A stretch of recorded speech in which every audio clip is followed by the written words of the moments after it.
نحن نخدم الإنسانية. Welcome to the heart of innovation, where the sand dunes of time meet the waves of progress. Welcome to Riyadh, the pulsating capital of the Kingdom of Saudi Arabia. In the cradle of civilization, where dreams soar higher than the desert dunes, a beacon of hope rises. For 5 decades, the ISDB has been a catalyst for change, empowering nations and transforming lives. As we celebrate half a century of resilience, determination, and progress, join us for a monumental event under the patronage of the custodian of the 2 holy mosques, King Salman bin Abdulaziz Al Saud. Ministers, policymakers, industry leaders, and changemakers from 57 member countries and many partner organizations will converge to better shape the future of sustainable development. From 27th to 30th of April 2024, Riyadh will be the epicenter of global dialogue and collaboration. Join us as we continue this collective journey of collaboration, inspiration, and transformation. 2024 ISDB Group Annual Meetings and Golden Jubilee, celebrating 50 years of impact, innovation, and partnership. Cherishing our past, charting our future. نحن نخدم الإنسانية. Welcome to the heart of innovation,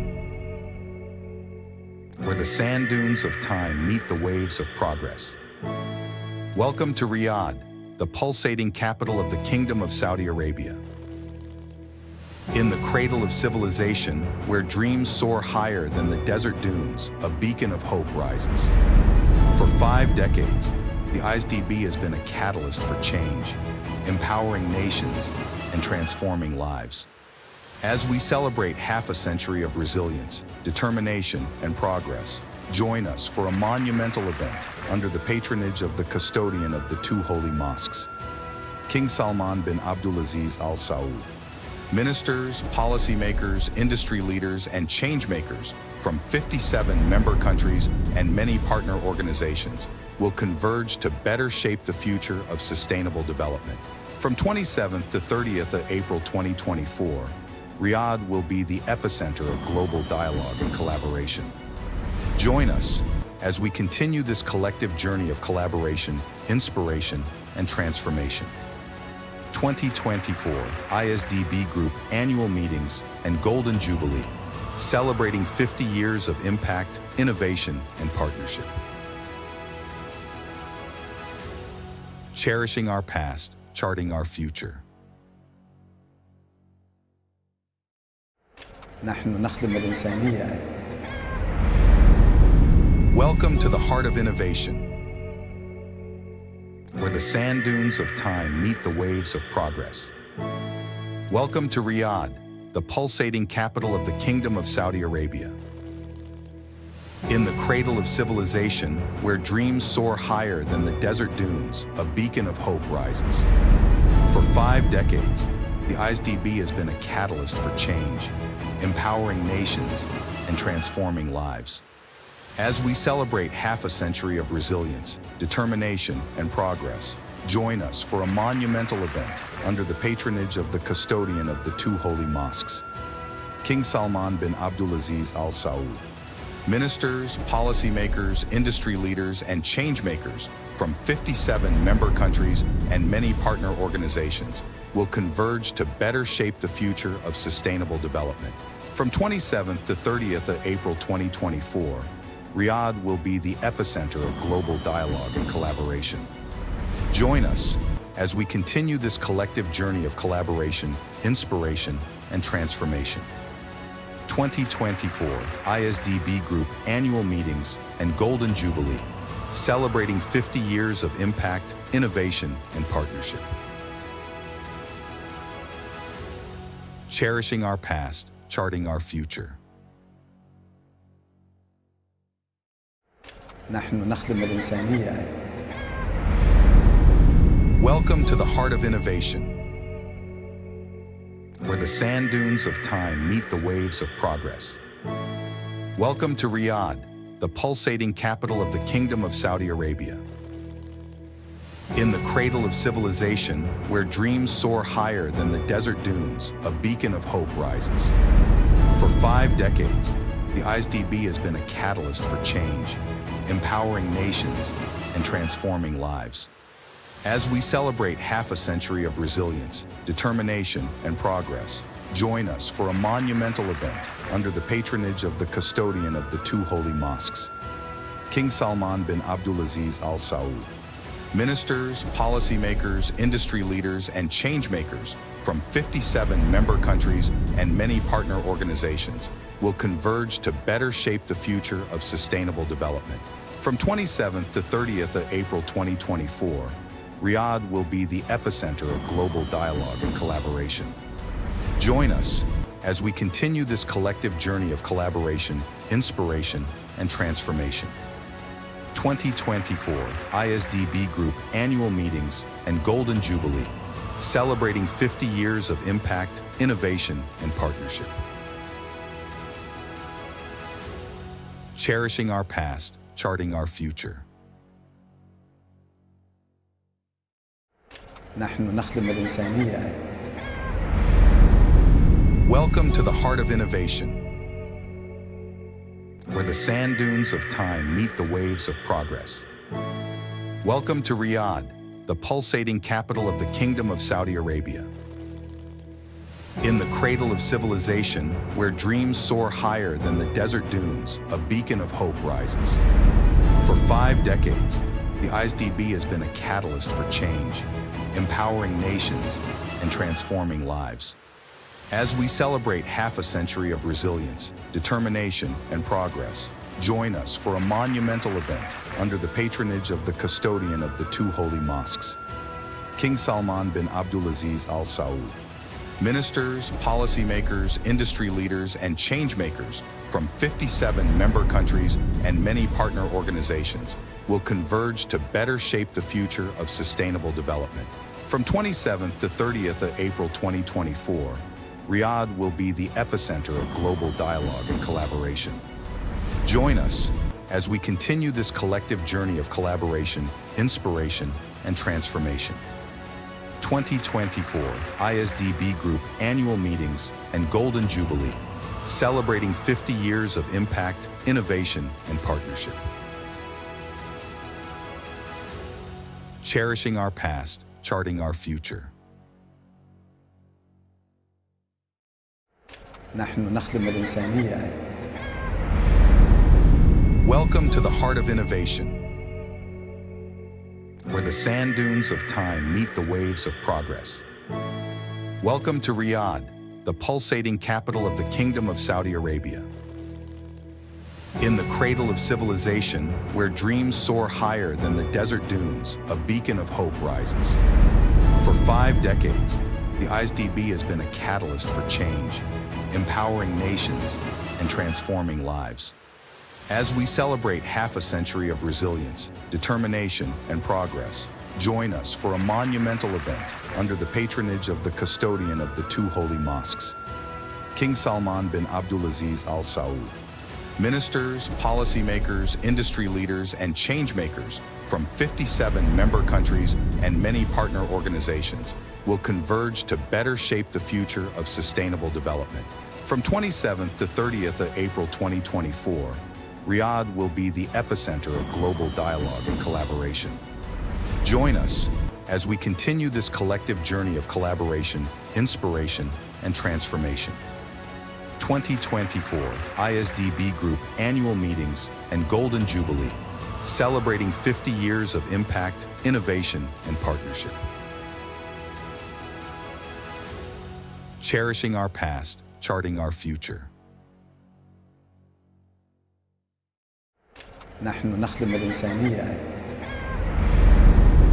Welcome to the heart of innovation, where the sand dunes of time meet the waves of progress.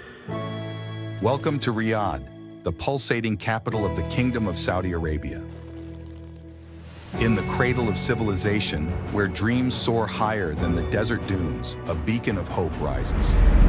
For 5 decades, the ISDB has been a catalyst for change, empowering nations and transforming lives. As we celebrate half a century of resilience, determination, and progress, join us for a monumental event under the patronage of the custodian of the two holy mosques, King Salman bin Abdulaziz Al Saud. Ministers, policymakers, industry leaders, and changemakers from 57 member countries and many partner organizations will converge to better shape the future of sustainable development. From 27th to 30th of April 2024, Riyadh will be the epicenter of global dialogue and collaboration. Join us as we continue this collective journey of collaboration, inspiration, and transformation. 2024 ISDB Group Annual Meetings and Golden Jubilee, celebrating 50 years of impact, innovation, and partnership.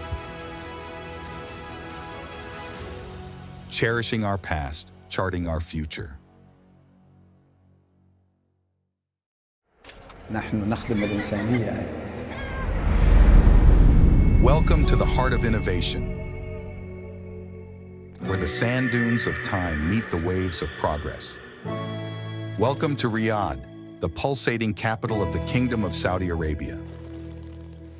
In the cradle of civilization, where dreams soar higher than the desert dune. Of course, yes, definitely. Yes, inshallah.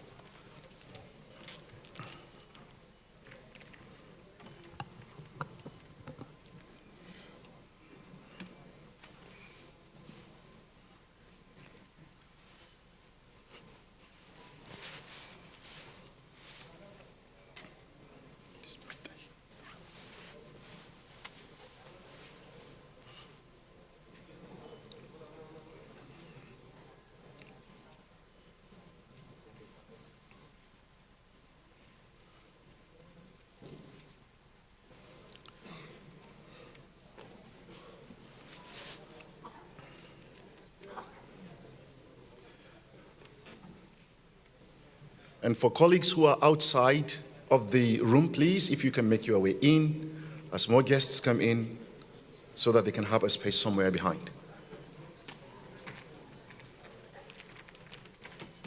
Yes. It's for you to get rest when you need. Okay, no, I will be sitting behind here. Just this way. I will sit here behind. Okay. I get it.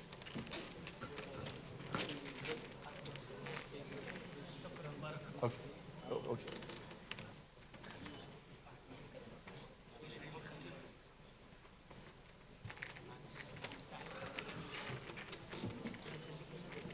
Alhamdulillah.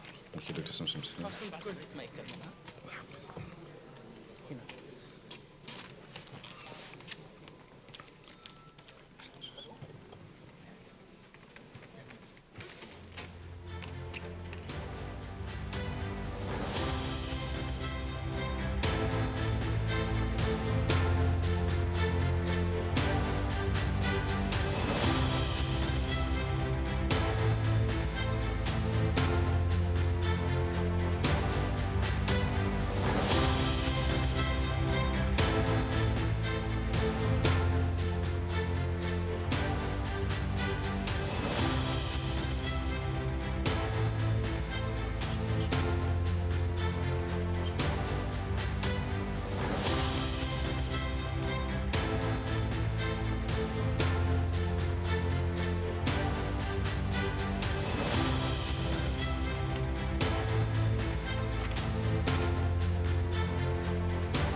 أعوذ بالله السميع العليم من الشيطان الرجيم بسم الله الرحمن الرحيم والصلاة والسلام على أشرف الأنبياء والمرسلين سيدنا ونبينا محمد وعلى آله وصحبه وسلم تسليما كثيرا. أما بعد, Your Excellencies, respected ISDB governors, Your Excellency, the President of ISDB Group, His Excellency Dr. Muhammad Al-Jasir, leaders of the respected institutions comprising the Arab Coordination Group, SmartAid and OECD, Her Royal Highness Princess Noof bint Muhammad Ali Saud, members of the ISDB Group senior management, distinguished participants, members of the media, respected colleagues at the ISDB headquarters watching us live in the regional hubs and around the world, I would like to welcome you all to this important occasion on the contribution of the Arab Coordination Group. My name is Muhammad Jamil Yusha from the Islamic Development Bank here, and inshallah I will serve as your MC and the moderator later at the event. Today's occasion is more than a side event. It is a celebration of success, transformation of lives, benevolence, and the power of giving to uplift the vulnerable and lay the groundwork for economic development. In the words of the famous American poet Henry Wadsworth, kind hearts are the gardens, kind thoughts are the roots, kind words are the flowers, and kind deeds are the fruits. I assure you that today in this great event, this afternoon in this great city, you will hear about the fruits of the impactful contribution of the Arab Coordination Group, one of the leading giants of development financing in the ISDB member countries. And with this, I would like to ask everybody to give a warm welcome to our President, His Excellency Dr. Muhammad Al-Jasir, to deliver his welcome remarks. Your Excellency.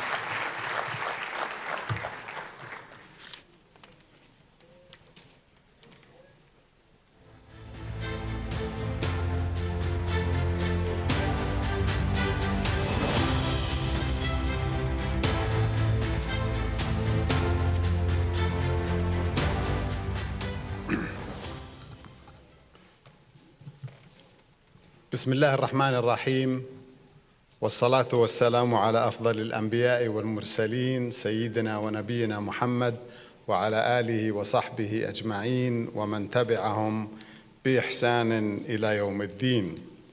صاحبة السمو الأميرة نوف. Your Excellency, Princess Noof, the Executive Officer of King Khalid Charity Foundation, your ladies and gentlemen, distinguished audience, dignitaries coming from the Islamic Development Bank, ladies, Virginity, the Executive Officer of the International Partnership for Education, distinguished guests, ladies and gentlemen, peace be upon you all. It is my immense pleasure to welcome you all to the Arab Coordination Group Forum, and I'd like to thank you for joining us today.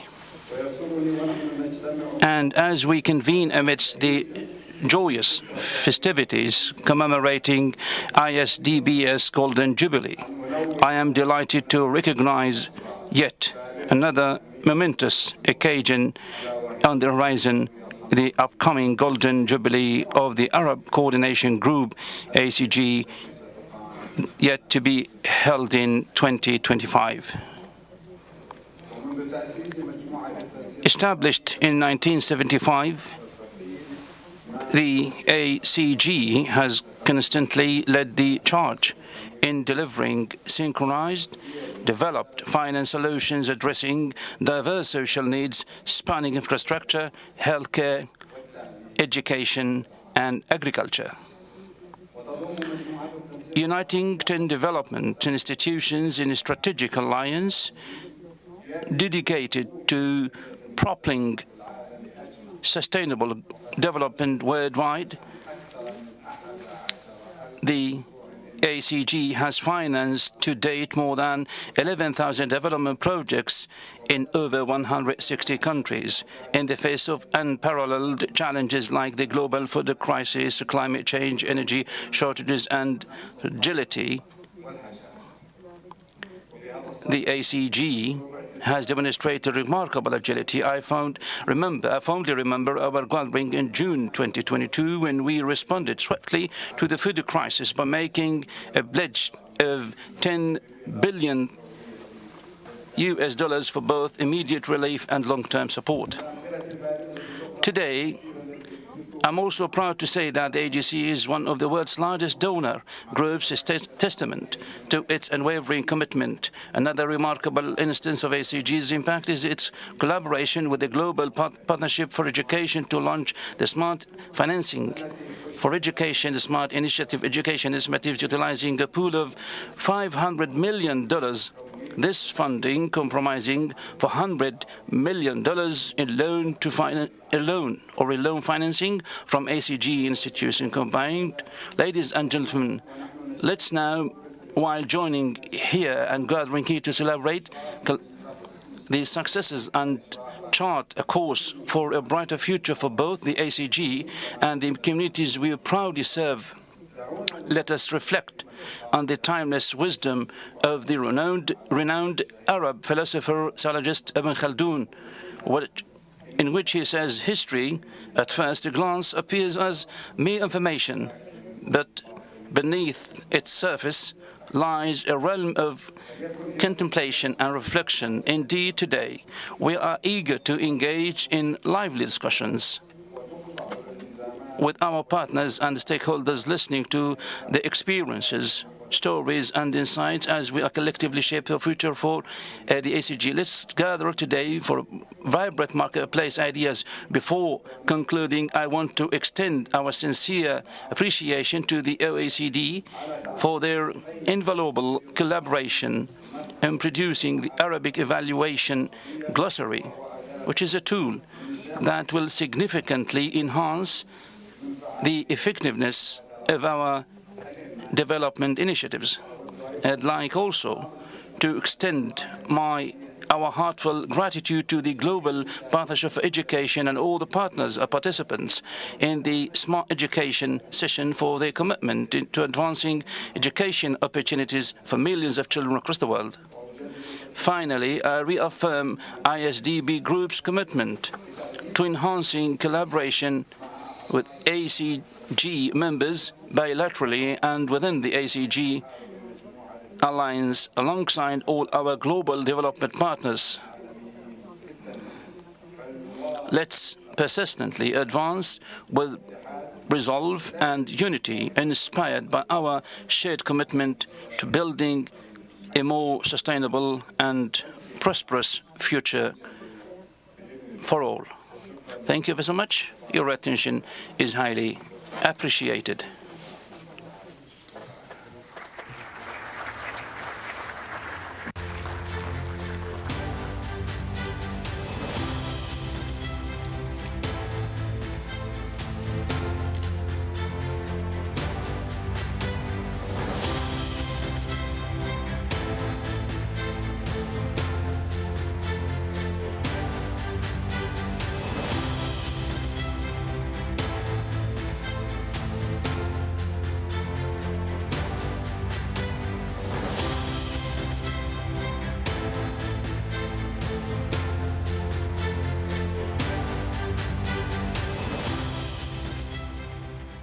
Thank you very much, Your Excellency, for this speech. Can I ask for one more round of applause for His Excellency?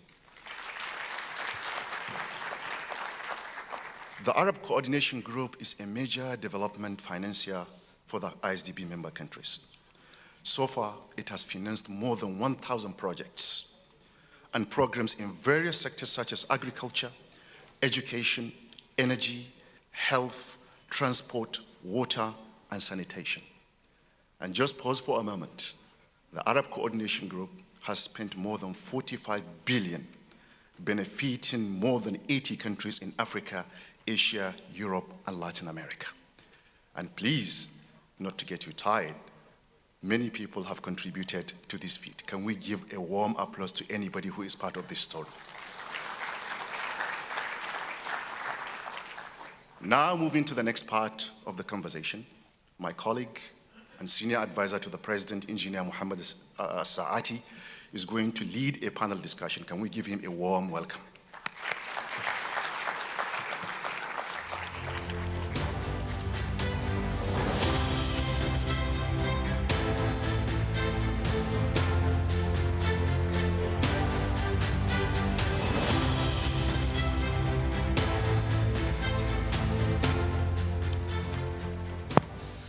بسم الله الرحمن الرحيم الحمد لله رب العالمين والصلاة والسلام على سيدنا محمد أشرف الأنبياء والمرسلين صاحبة السمو أصحاب المعالي والسعادة. Your Excellencies, distinguished audience, ladies and gentlemen, peace, blessing be upon you all.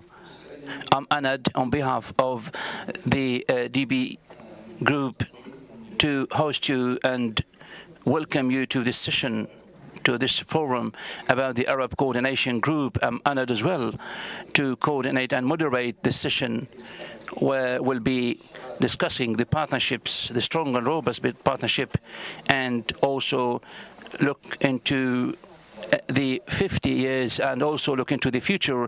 Equally important, I'm honored to call on stage the speakers.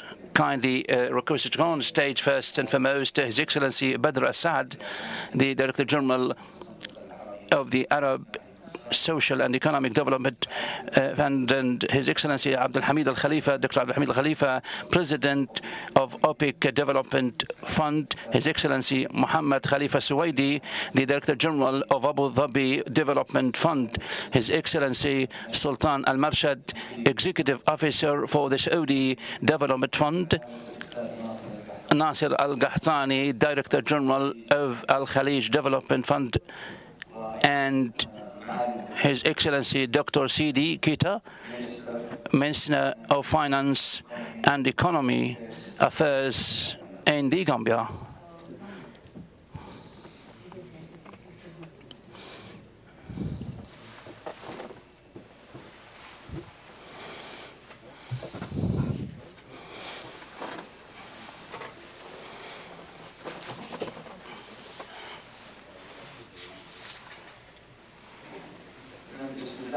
In the name of God, the most gracious, the most beneficent, will start the session.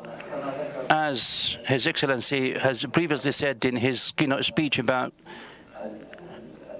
the history per se, we have such a great honor for the coordination group, as previously said by the other speakers, the achievements made by the coordination over the 50 years. Well, honestly speaking, based on the general framework of the annual meetings of 2024 and commemorating the Golden Jubilee, cherishing our past and charting our future, as Excellency said, also commemorating the Arab Coordination Group, commemorating 50 years for the mutual work. This session will be about the experience of the coordination group in particular, and also, or in general, and also the experience of each group through the close cooperation, coordination with the beneficiaries, and the importance of partnerships with the international and regional organizations. The first topic to be addressed about the experience of the coordination group over the 50 past years in general, and also the model of the mutual action, and also the most important achievements in terms of development growth that are sustainable across the countries and the communities that are beneficiaries. I'll start with His Excellency Badr Assad from the Arab Fund, given the fact that it is, thank you so much for making it on behalf of everyone to speak on behalf of for the role you're playing for the Secretariat. Can we look into the most important achievements made by the beneficiaries in terms of the different sectors, and to showcase the Arab institutions? I'm saying here again, the Arab institutions that were across the globe, across the continents, in providing support and help across the world. Can you cite some examples, telling examples about the mega projects in some Arab countries, please? In the name of God, the most gracious, the most beneficent, first and foremost, I would like to congratulate Dr. Mohammed Al-Jasir and all the staff working in the Islamic Bank for commemorating the Golden Jubilee for the 50 years in terms of the achievements made in the development and growth achievements witnessed by all the Islamic and Arab countries. Equally important, I would like to express my appreciation and gratitude to Dr. Mohammed Al-Jasir for unlimited support for the coordination group. So big thanks go to His Excellency Dr. Mohammed Al-Jasir. Well, honestly speaking, the progress of the coordination group is extraordinary. The idea started in 1974 when so many institutions started across the Arab countries and Muslim countries started to establish development funds late 60s and beginning of 70s. 1975, a group of coordination was established by the initiative for the Kuwaiti Development Fund. Ever since that time, they started the work. Well, they felt at that time the Arab funds for the importance of coordination among them, and there were international experiences, but none were Arabs. So that is why they felt that coordination should come into play ever since that time. And they started working in one group, in one coordination group across the Arab countries and Muslim countries as well, and across the world. Well, in fact, the first meeting was held in 1975, and the purpose of which was to provide as much as activity for the coordination group. Most of the projects ever since that time, and still, in infrastructure such as electricity, road, transportation, bridges, dams, also different stations for water, desalination water for the countries, developing countries. And now they have developed and the projects have been more diversified and have become common across the world countries. Well, honestly speaking, the cumulative total for the AIDS and help support for funding, by the group up to 2023, $286 billion, including all the sectors. 50% of this amount of money was funded for the Arab countries, 50 out of 286 billion, of course. The purpose was for most of the projects, the mega projects were established in the Arab countries in particular or directly by the coordination group, such as, for example, Marwi Dam between the Kuwaiti Development Fund and Abu Dhabi Development Fund. Equally important, the train network in the Kingdom of Morocco. Most of the coordination group countries are involved in the project. Also, Bahr al-Bakr in Egypt, which is one of the projects, it is $1 billion is among the coordination group projects. Mega projects have always come into play based on the coordination, the Arab Coordination Group and the other development funds. What are the initiatives that have been realized by the coordination group? There are different ones, of course.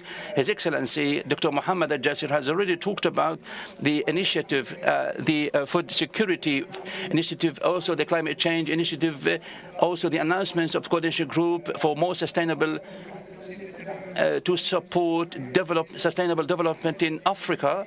Also, $80 billion, the Arab Gate initiative. There are several other initiatives. Also, the coordination group has close cooperation, coordination with international entities, organizations, and now the international entities started to call the coordination group for further meetings, coordination meetings. 6 and 7 of May, there will be meetings between the heads of the coordination groups and the OECD by the development, the growth committee, project committee. So there is close cooperation and coordination between the international institutional agencies, entities, and the coordination group.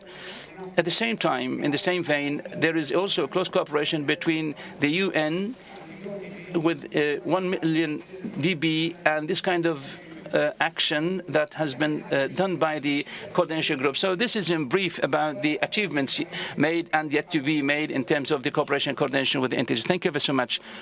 This is something that is of a great honor for us.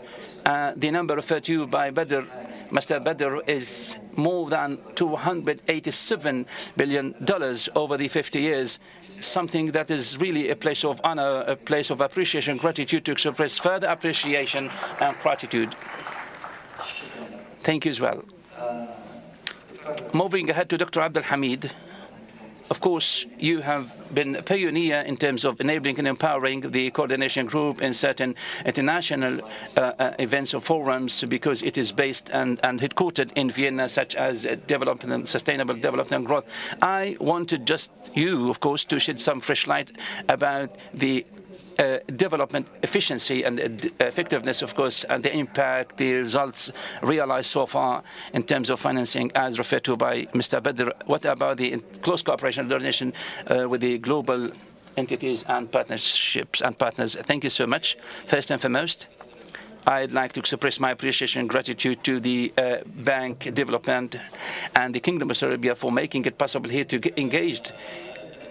Equally important, I would like to express my appreciation and gratitude to Dr. Mohammed Al-Jasir for hosting this big event. Of course, the Arab Coordination Group, as highlighted by Mr. Badr, as also highlighted by Dr. Mohammed, has a long history, over 50 years of eventful progress made in terms of financing directed to growth and development. Of course, being ubiquitous across the world is covering all the continents, and the coordination group is always present and present across the meetings, mostly in the international entities meetings. The Arab Coordination Group is always highlighted because it has such a great strength. Well, this is based on what? This is based not just of the efficiency and the big volume of financing, but also the growth and development efficiency or effectiveness for such entities. Also, the associated entities were established by the member countries, not just to maximize profits, but also the growth impact generated by any project across the world. So always the coordination group takes this into consideration. The Islamic Bank has been a pioneer in creating the fertile land in terms of how to run such a project in such a way to achieve the growth, efficiency, effectiveness, and the impact. But again, other institutions follow suit. The OPIC Fund and other entities, assisted entities, have also always makes like newsletters and bulletins about the growth activities and their contributions across the world countries. Of course, with regards to the development impact, it does not come only from dealing with governments. It also comes, or it is realized, from dealing with the private sector. And the private sector is the key driver for the development globally. And the Arab Coordination Group, the ACG, has a long history in dealing with the private sector. The IDB group, represented by the ICD and the OPIC Fund, they have a window for the private sector. It is starting, actually. And in addition to the Arab Fund and other institutions, including Abu Dhabi Fund, they also have some work with the private sector. So the group cooperates as well on the projects with the private sector in order to maximize the development impact. Mr. Badr and His Excellency Dr. Mohammed, they cited the initiatives that were conducted by the group recently either in relation to the COVID-19 pandemic, the food security, or what is related to climate change. And lastly, what the group has done in relation to allocating funds for development in Africa. So the group cooperates, and its cooperation has a significant impact. It's a development impact if we talk about development. So this is, in a nutshell, what is related to the development impact of the ACG interventions globally. Thank you. Thank you, Mr. Abdul Hamid. Your Excellency Mohammed Al-Suwaidi. It's a question. We are talking about funding, assisting countries, projects, and programs. So the question here, the role of the ACG, is it only limited to funding projects or programs, or does it extend to other aspects, including, for example, knowledge transfer, governance, empowerment, and what is the value added by the ICG, and if there are changes that happened in the work of the group in the past? If you can shed light on that. Thank you, Mr. Mohammed, and peace be upon you. First of all, if you allow me, I would like to express my thanks to the IDB for the invitation and for organizing this very important development gathering. I'm delighted to be a panelist today and to be amongst you. I'll start from where Dr. ended. So it is about maximizing the impact, or maximizing the results of the development operations. This group was created 50 years ago, and it was created for some specific objectives, including, for example, the maximization of the impact, the results, and to reduce the costs of our development interventions in the developing countries. And this is the foundation, this is the objective for any institution that can be noted. So it has been 50 years of working, of coordinating, of consultation, and we have achieved a lot. We have achieved a lot of accomplishments. If we talk about the societies and the developing countries where we had operations, we have empowered the communities to reach the basics, the essentials, the medical services, the educational services. We also worked with governments to confront the development challenges facing these governments in order to help these countries to achieve the sustainable economic growth. We have created very advanced infrastructure in more than 130 countries around the globe, and I think personally this is the key achievement of the group. So we are talking about 130 countries around the globe, more than one half of the countries of the world. Mohammed, you asked about some examples. You wanted me to mention some examples. There are many examples of projects that we have implemented together, and it's a very long list of projects that can take hours and hours to explain. For example, we had a project in the Maldives, the road in Tajikistan, and other strategic projects. The group participated as a gathering, as a united group, provided funding for these strategic projects. He also asked about the value added from the group. Well, the coordination group brings together different institutions, multilateral institutions and bilateral institutions, and these institutions, they have funding solutions or different funding tools. And all these tools and all these funding solutions combined, they have not only reduced the funding costs for the developing countries, but they also opened or gave these countries a space in order to access the badly needed funding, and that was a very big challenge for these countries in funding their development projects. So this group provided the required resources, reduced the funding costs for developing countries. And as you know, there is also knowledge sharing or exchange, and there is continuous cooperation and coordination in this group. We have periodic meetings every 6 months in order to coordinate the efforts together. As for the cost of funding, as I indicated, there are different tools or instruments.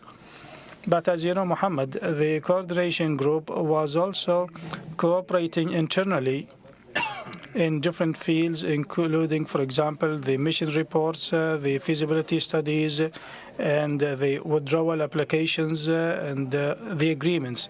So all these things facilitated for the borrowing countries things, and at the same time they reduced the costs of project funding, and they helped in the acceleration of the project cycles for the development projects. Thank you, Mohammed. Well, yes, it is an impact in 130 countries, and the Arab Coordination Group is the second group or congregation in terms of serving the beneficiaries, the recipient countries, and the value added and other services in addition to the funding. So I'd like to thank you for this very important role. Mr. Sultan, the Saudi Fund, in addition to what has been mentioned regarding the work of the AICG, what is unique about this group with the recipients? What is the overall satisfaction about what the group is doing? So we talked about the funding mechanisms, the communication and coordination mechanisms. We have the regional gatherings. There are a lot of lessons that we can learn from your work. If you can share with us your visions about that. Thank you, Mohammed. First of all, I'd like to congratulate the IDB, the 50th anniversary. And I'd like to thank His Excellency Mr. Mohammed Al-Jasir for hosting us in this session. It's doubtless that the Arab Coordination Group is a model of the successful and fruitful cooperation at the regional and international level. And what is unique about this group cannot be summarized in this session, but I just wanted to focus on some key points, including, for example, the ability to mobilize the necessary funding to face the development challenges at the regional and international level effectively and expediently.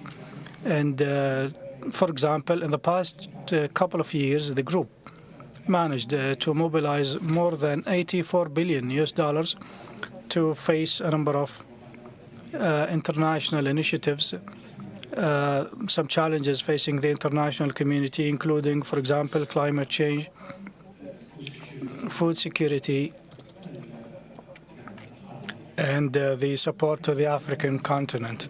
We also share the experiences and the knowledge within the group, and this had positive results, including, for example, we had successes in projects in which the group provided finance, and the exchange of the knowledge and the sharing of knowledge and experiences led to the standardization of the standard operating procedures within the group, and this facilitated the transactions between the group and other institutions and the recipient countries.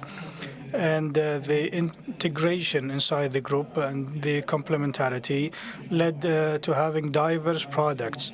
So what the fund provides, the Saudi fund, what the Saudi fund provides may not be provided by the IDB and vice versa. So the group has different development and technical products that contributed to the effectiveness of this group at the international level. The level of satisfaction about the group, I believe that there is a visible satisfaction from the members regarding the work of the group, and this is evidenced by the continued work of the group for more than 50 years. And there is a demand for the products and the funding of the group, and this demand is increasing year after another. And what the group is doing in terms of the smooth communication with the countries, conducting the round table meetings for the countries, contributed effectively to covering the development, the 5-year development plans of these countries, and this led directly to a high level of satisfaction amongst these countries vis-à-vis the work of the group. The results that were produced from the projects of the group are an evidence of that. Thank you, Mr. Sultan, and you have raised a very important point. It's the diversity of the work of the group, the public sector funding that is done by the funds, as well as dealing with the private sector. As Dr. Abdul Hamid said, the trade and the Arab Monetary Fund is part of the group, and they provide support to in terms of the monetary facilitation, and the Arab Fund, Arab Bank in Africa is starting its presence there. And I ask Mr. Nasser Al-Qahtani from the GCC Development Fund, well, it is a value added to the work of the ACG, and you have some specific programs, service delivery, small and medium funding, the banks for the poor, and serving specific sectors, including agriculture and others. So if you can give us a glimpse about the value added by the Ag Fund in order to improve the work of the coordination group. Thank you, and I second the congratulations to the IDP in its 50th anniversary, and I'd like to thank you for this opportunity. The IDB is leading a great work, and very simply, the coordination group is working towards the SDG 17. Imagine this coordination group created 50 years ago, working on partnerships. The partnerships is the SDG 17, and we have started that 50 years ago in order to make sure that development is sustainable. This is unique about the group. What is the value added by the group? When the Ag Fund was created, it focused on the UN funding, and the Ag Fund was the first multilateral fund to be created by Saudi Arabia and GCC countries to support the United Nations, including the UNDP and the UNICEF. And when we joined the group, we have identified the priorities and the challenges. So we had the option we had different options, and therefore the coordination group is diverse. So the Ag Fund chose to be a permanent arm with the group to produce initiatives and to implement these initiatives. So the Ag Fund focused on 5 themes: the early child development, the empowerment of women, the civil society, the smart and online education, and the financial inclusion. So imagine when we discussed these themes with the group, we started supporting these programs, but the Ag Fund started with 3 initiatives, and these are flagship initiatives today, and they were supported by the group. I remember the first meeting to establish the first microfinance bank in Yemen. It was in partnership with the IDP.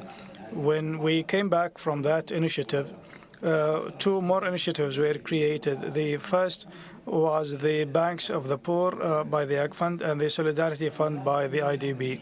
So the launch of such a project, the first microfinance bank in Yemen, was created with support from Ag Fund and the Saudi Fund. So the work would not have been achieved if the group was working inconsistently. And this group worked in Yemen, Jordan, Bahrain, Tunisia, Syria, Lebanon, Sudan, and Sierra Leone. And with the good cooperation today, the IDB is our partner in Sudan. We have the first microfinance banks working as full-fledged as Islamic system. And add to it the Takaful in partnership with the IDB and the UNDP. These are our partners, and we work with them to add the Takaful as part of the loans. So the work, the achievements would not have been realized. It's more than $1 billion, since the creation of the Ag Fund. In addition to the financial inclusion by the coordination group, people were talking about the microcredit, but the coordination group talked about the inclusion in the payment, remittances, the insurance, and the savings, etc. So the banks that are supported by the group are very active, and the benefit actually is that every day they produce new initiatives. I remember we were discussing supporting the first bank in Africa, and the initiative came from the OPEC fund. And then when we came back of that meeting, we applied this initiative in Sierra Leone. So the Ag Fund is very flexible and versatile. The second project that is flagship is the Arab Women's Center.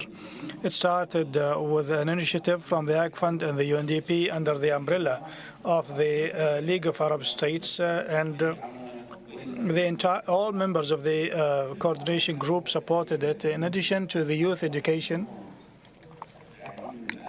And today, higher education is very expensive, even in advanced countries. So the Ag Fund started an initiative of the blended learning. The Open Arab University was the first to work on it. And the coordination group, they are not only funding, but they had advisory role and knowledge sharing. And the Arab Fund was the first to support us. The IDP supported us with scholarships. The Saudi Fund supported the refugees to study in the university.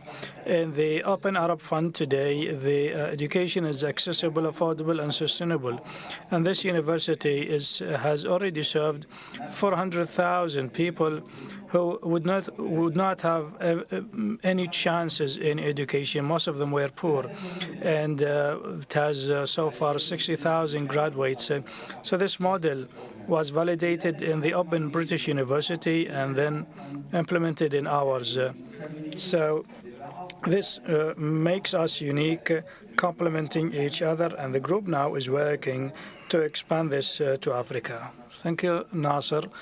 These are very valuable additions by the Ag Fund, and they work with the coordination group. These initiatives, the microfinance banks, the university education, the empowerment of women, and we will talk in minutes about the smart education. So these are additions to what the coordination group is doing to serve the member countries. Thank you, Mr. Nasser. In the listening mode, hearing from the donor side. Now, maybe if you can shed some light from the recipient side, from the countries who are cooperating with the Arab Coordination Group and, of course, the international community. I would like to hear from you, being a representative of the countries, on the experience, with the long experience that the Gambia and also the Africa region had with the Arab Coordination Group, the partnership that we had. What is impactful? What are the uniqueness about the relationship? I'm sure that you have other partnership with the MDBs, with the other IFIs, but from your perspective, what is so unique and special about the Arab Coordination Group? Dr. Sidi, please. Yeah, thank you very much, MC, and I stand on all existing protocols.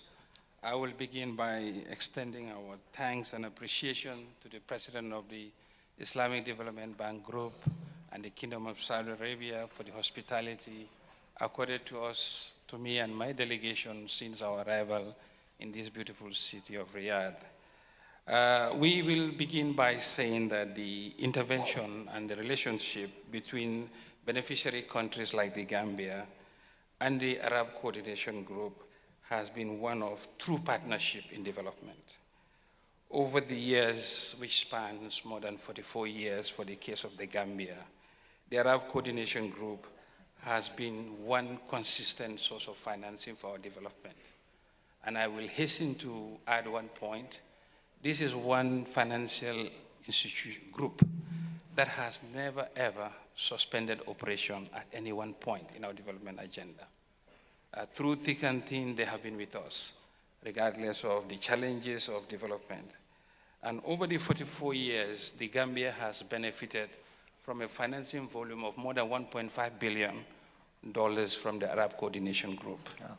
And this has spanned across different sectors, from the transport, health, education, infrastructure, agriculture. There is not a financing intervention of the national development of the Gambia where the Arab Coordination Group members were not present. So we will say that the Arab Coordination Group indeed have been true and trusted partners in development, and they understood our conditions. It is also one group that does not micromanage the intervention by setting specific and very challenging conditions prior to their intervention. Their intervention is surgical, targeted, and focused. So they aspire to the development objectives, and that we have found very, very useful. Over the years, there was a lot of intervention by different partners of development, but we have found Arab Coordination Group as one that really comes to our aid whenever we need it. One simple example is the OIC conference. The Gambia, as you know, will be hosting the OIC conference from the 4th to the 5th of May of this year, next month. So when this project started 7 years ago, the Arab Coordination Group was the first group of partners that came to invest in the infrastructure and the prerequisites to hosting this global event. We will say that the OIC Summit of Head of State is the second largest gathering globally after the UN General Assembly.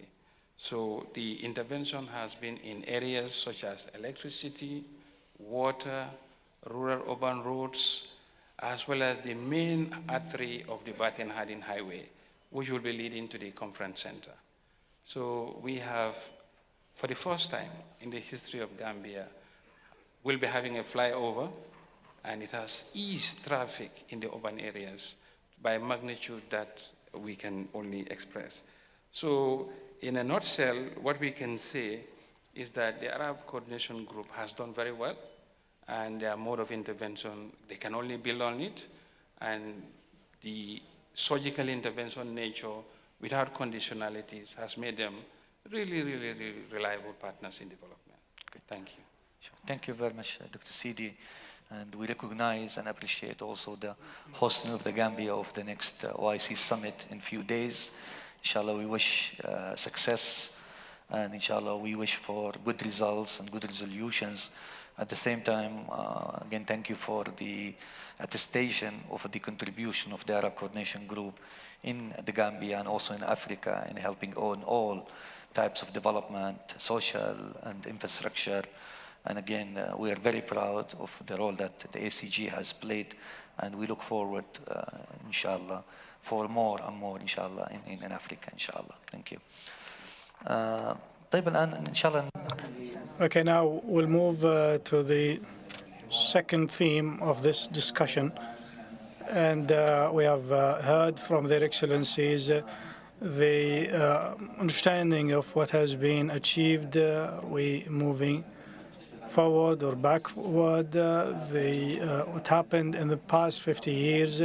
And now let's look forward. There are many challenges and initiatives, and there are different requirements from countries and different strategies.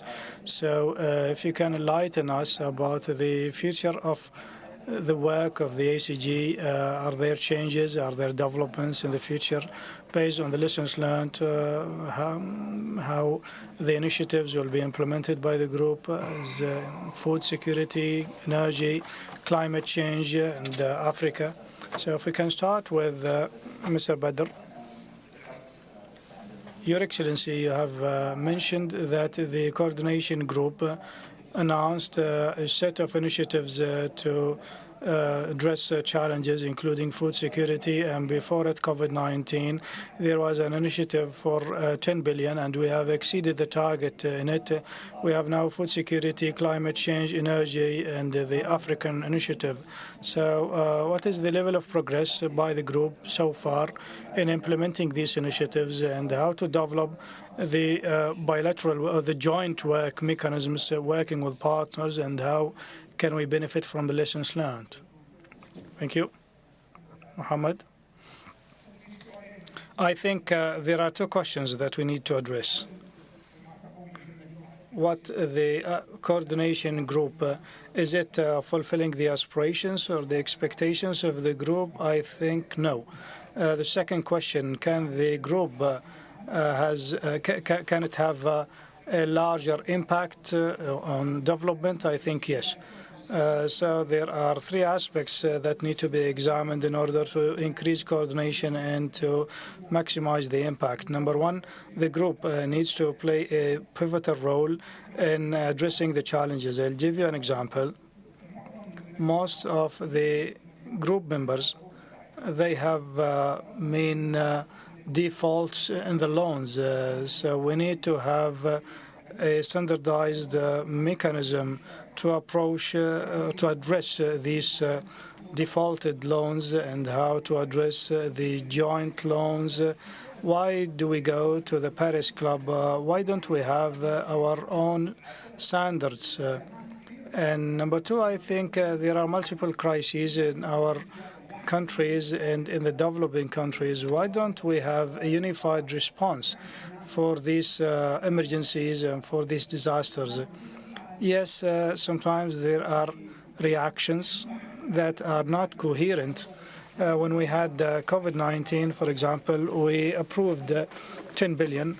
This is to the credit of the group, but in order to increase the impact, we have to increase coordination and unity in our work to maximize the impact. Number three, we have different experiences amongst the group members, the IDP and other funds. So we need to combine all these experiences. Another point,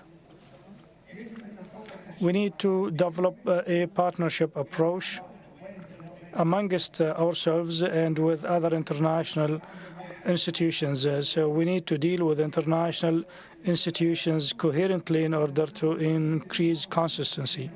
We need also to increase cooperation amongst the group members to improve the operation efficiency. I think there are specialized institutions in specific fields, so we have to take advantage of that. And another point, we need also to support the capacity building. It's the capacity building. So, for example, we need to reduce the duplication or the overlapping in the project evaluation. So every institution will conduct its own evaluation. It could be more appropriate to have standard evaluation or one evaluation for the projects. And we may need to develop training programs, joint training programs, and I think there are different experiences with different institutions, and we need to tap on them. There could be also some joint initiatives for the knowledge sharing. For example, the more mature institutions, such as the IDP, can be very beneficial to the nascent institutions. So I think these are very important themes in order to improve the future of the group. These are very important, and speaking about debts and also how to address crises and conflict, there should be concerted coordination. Thank you so much for contribution. Organizers says that we don't have enough time, so I don't want to press on the speakers to cut their speech short. So I may give you 1 minute to 2 minutes. Dr. Abdul Hamid, in the same vein, please, about the international COP27 initiatives, and have been announced also COP28. about energy transition. Also, we are coming to COP29. Other initiatives also have come into play into energy, and you may please give us like 1 to 2 minutes about the trends and some insights, please. Thank you so much as well. Before I speak about the climate change, I would like to comment a little more on one of the points referred to Mr. Badr, which is coordination. Well, coordination per se is not an option. Coordination is critically important to enhance efficiency, operation efficiency. Well, with this in mind, of course, this kind of efficiency is based on what? Well, simply because all the institutions, when they get engaged in any project, the transaction cost is the factor or the loan process. So when the institutions come into harmony, so when we at the fund we work to avoid any kind of duplication in terms of conducting research studies required to, of course, make an agreement on the project. So sometimes we take the research study conducted on, say, on ESG or conducted by other funds and entities. Also, if we get into the IBD, for example, so we will do with what the research studies conducted by the IBD. So this kind of duplication is very important to reduce transaction cost. As for the climate change issues, as everyone is aware of the fact that the climate change activity and the growth action and business, they are both, harmonized and connected or interconnected. The ACG has made different initiatives in this regard. As Dr. Mohammed has already highlighted, in COP27, the ACG has announced $24 billion from their own self-generated sources and resources, of course, to fund and finance the climate change. And this amount is so big and so huge if we speak about climate change. So the ACG has contributed heavily, enormously. Last year in Dubai, the ACG has announced in COP28 $10 billion for a clean energy transition, which is a big amount of money to consider. Well, in the future, of course, the ACG is working hard with Troika, the United Arab Emirates, and Azerbaijan, Brazil as well, to have an agreement on the new initiatives that can be put into play for the COP28 or 29 or 28 in Baku. Of course, relating to the OPEC fund, of course, it works with the ACG closely on the climate change issues. Last week, there was the week for the climate change solutions that was organized by different international entities and organizations, including the ACG entities. And of course, they created a great impact on the ability of the ACG to lead the climate change action across the world. And I believe in the future, the group, the ACG, will play such a great role in leading the climate change action across the world. And now, as Dr. Nasir has already highlighted, the OPEC fund is working across different international entities and institutions and organizations on initiative closely coordinated with the Kingdom of Saudi Arabia on an initiative what is known as clean cooking, which is really a problem faced by the world countries. So now the fund is working with different African countries to put this initiative into play, into action. So over the last 2 years, we worked hard on a primary pilot case in Madagascar, and it was successful. It has been really successful so many requests have been placed, and we hope that this initiative has created impact, and the ACG will be always leading in this regard. Thank you so much. Great initiatives and great contributions, highly appreciated by the ACG in terms of the climate change, energy, and global partnerships, avoiding duplication. Dr. Mohammed Al-Suwaidi, in the same vein about the future or look forward insights, what is it that you are looking for in terms of holistic, in terms of integrated, concerted in the ACG, how to diversify financing and funding resources and sources, please? Well, in a nutshell, let's get back like just 5 years ago. 5 years ago, before COVID-19 pandemic, financing was different, and also accessing, the developing countries accessing was much easier than before, or was much easier than now. The climate change, the acceleration of the climate change has been remarkable. All these challenges are pressing on the financing, the multilateral financing entities. So the national financing entities should streamline and should coordinate, should unify the efforts. So the ACG is highly dynamic, clearly dynamic in its ability to be able to adapt with the changes, with increasing growing changes across the arena. So if we step back again, if we replay the history, the ACG focused on certain, such as like sharing ideas on certain projects, providing financing, and also bridging the gap, the financing gap. But now the ACG has enormously changed, now has got engaged into different funds, different initiatives. They have, Their Excellency, the speakers have already talked about this.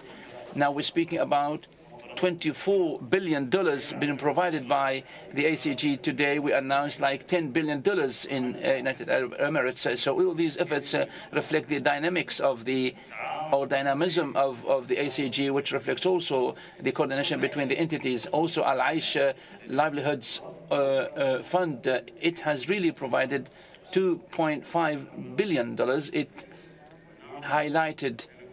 It provided access to the underprivileged people and provided so many livelihood needs and everyday needs. So this reflects that it is no longer an option not to make initiatives or not to create new financing solutions that are based on development initiatives.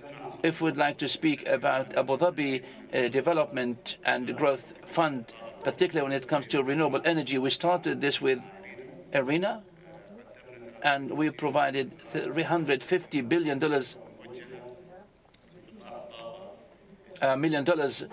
And for the renewable energy, of course, it was a program that spans for 7 years. Another initiative for another area, $100 million.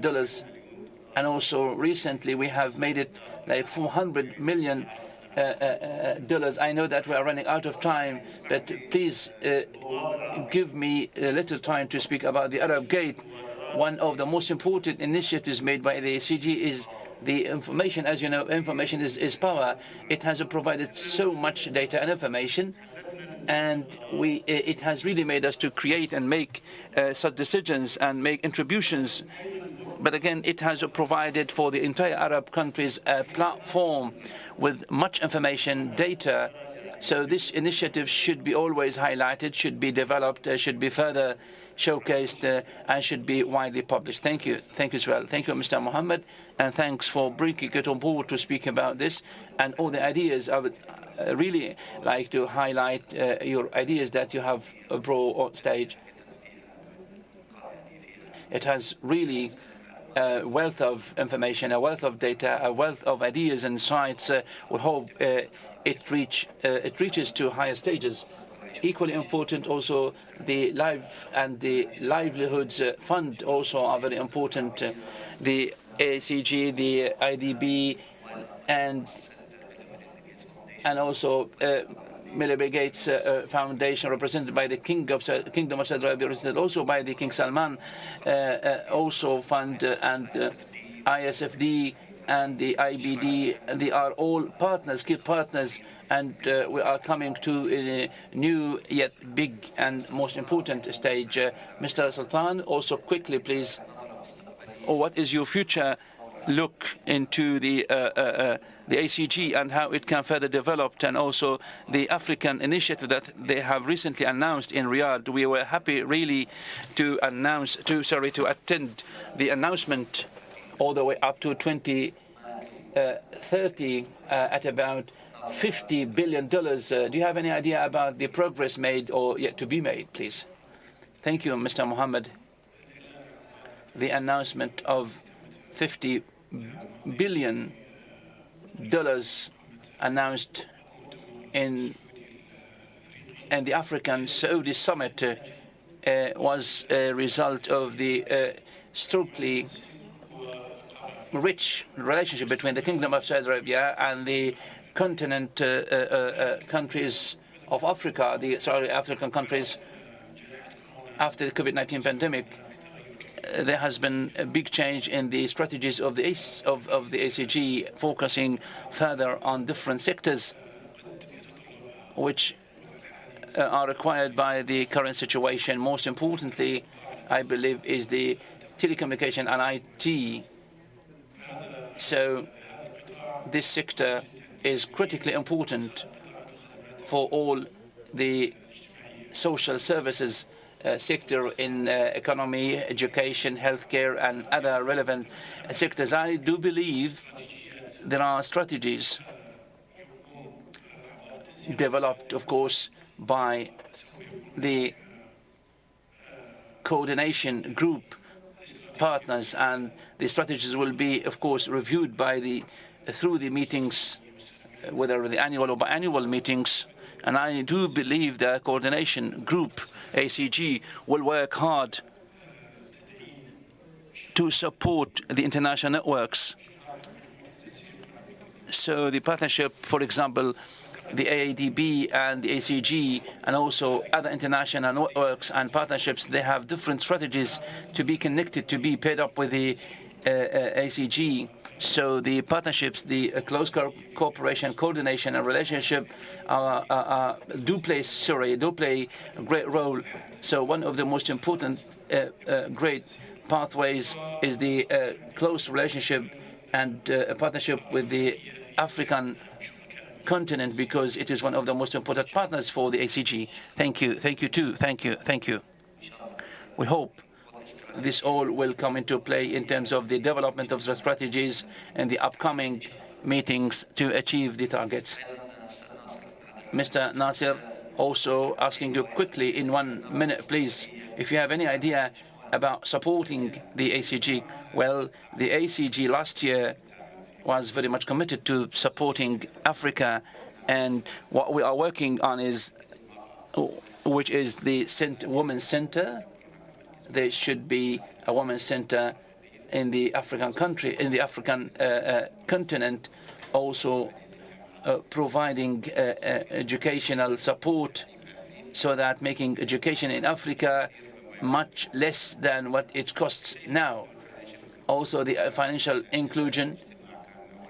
Not yesterday, the day before yesterday, was a meeting was held so that we can expand the microfinancing and the digital inclusion in finance. But what we are working on now, in close cooperation with the ACG, is to create something to be published in the COP29, so that we need to be digital. Why some projects have not been so far achieved? For two reasons: the SDG, localization and coordination. With this in mind,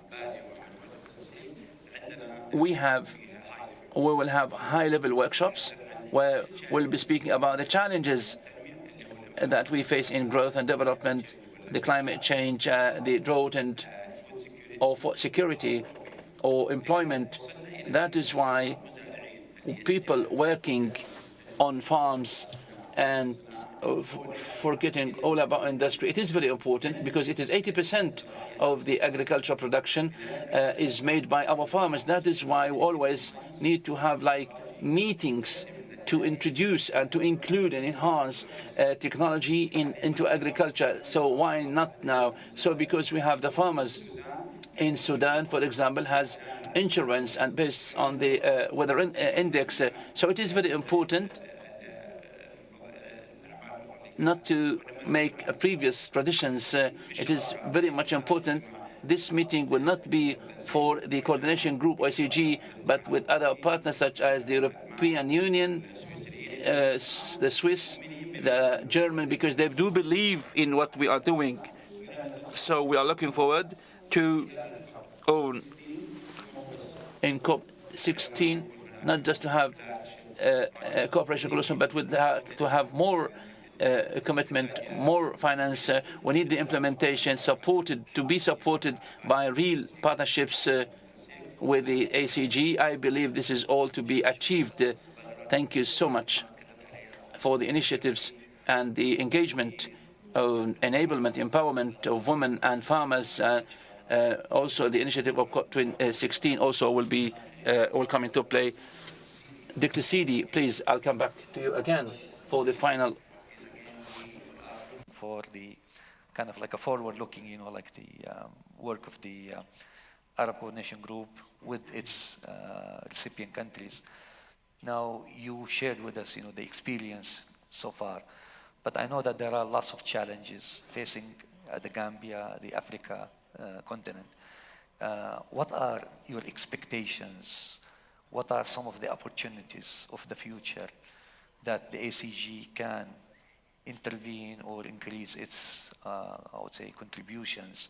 And also, since we're talking about the Arab ACG Africa Support Initiative up to the horizon of 2030, again, can you share with us some thoughts about the way forward?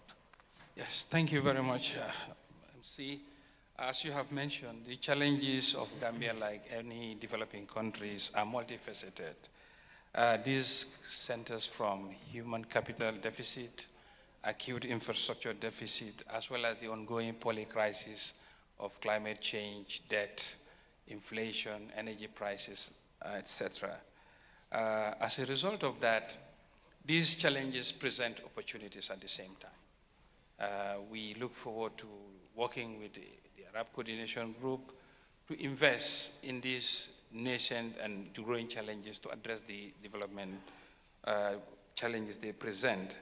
And we look forward to the Arab Coordination Group to continue their path of investment in infrastructure, human capital, and reforms, because these are very central approaches to uplifting the lives and livelihoods of the developing countries like the Gambia, and working with the countries based on their homegrown solution to address their problems. It is in that light that we have, as a country, recently launched our National Development Plan, which is a 5-year National Development Plan. And we have costed it, and the financing strategy has been finalized. So we will look forward to working with the Arab Coordination Group towards financing the vital infrastructure, human capital, and reform projects that are the central pillars of this National Development Plan. And I think the Arab Coordination Group has done well. They can continue to do the same. The way forward will be to scale up, increase the volume of financing, and of course, they extend financing in different modes, some grants and some highly concessional resources, which are very much needed to address the growing pressure of debt. So I think that's our way. We look forward to working with the Arab Coordination Group. Thank you very much. Thank you very much, Dr. Sidi.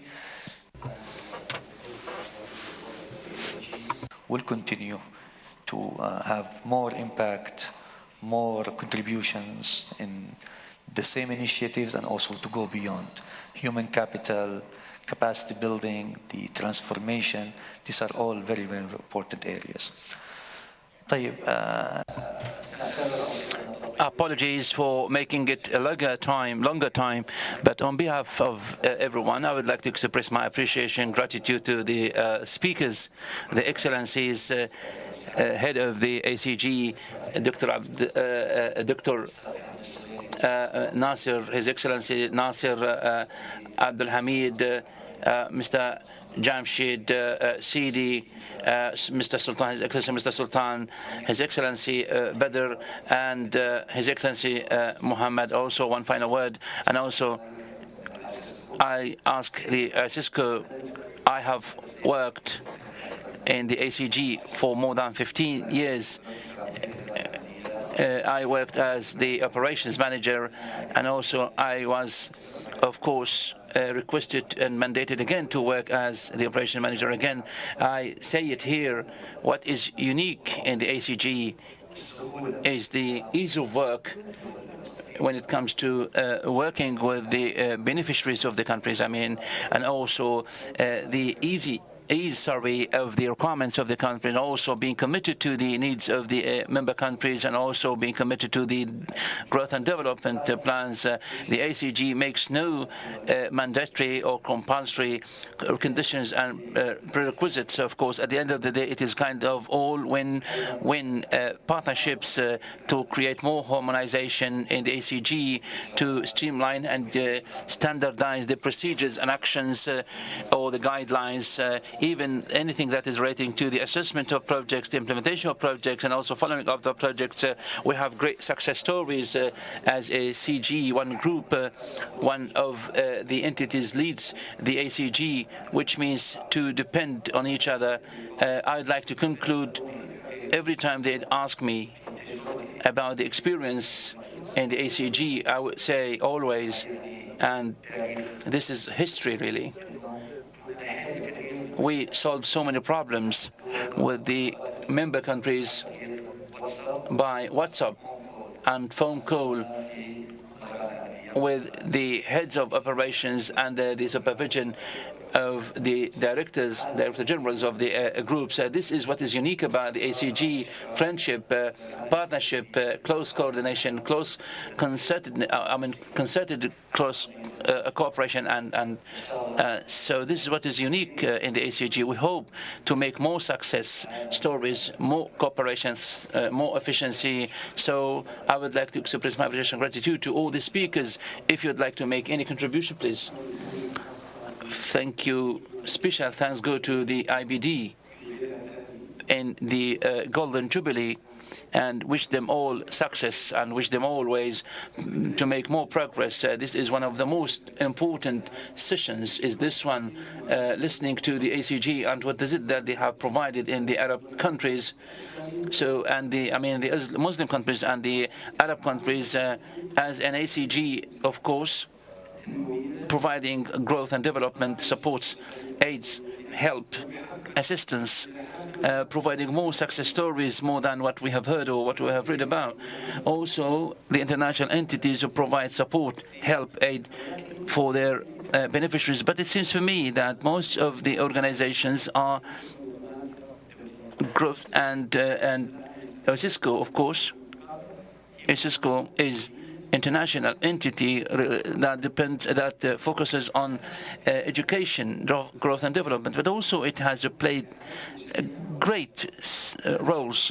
I am calling the ACG for the next meeting to be in Cisco, in its headquarters in Rabat, Kingdom of Morocco, to further address how to cooperate, but also with the 53 countries, which are all member countries in the OAC and the IDB. This opens the doors wide, not just for growth and development of projects, but also in other vital projects for the future and innovation, which at the end of the day is the identity or the future identity, everything that is related to environment, energy, space. So it's just has started to take interest in this, everything relating to education, culture. So I hope you accept my invitation to attend and convene the meeting in Rabat. Thank you so much, Your Excellency, Dr. Salim. And also, thank you so much for your great invitation to host the next meeting in Rabat in close cooperation with the Cisco, with more entities, more organizations, more countries. Mr. Badr from the Amana and all the other speakers, and they would also welcome the invitation. We hope to see you again in Rabat. Thank you so much. And thanks for the speakers, the panelists. Thank you so much. Your attention is highly appreciated. Thank you very much. It's not over yet. We are just halfway through the program. So please stay, around. Yes, thank you.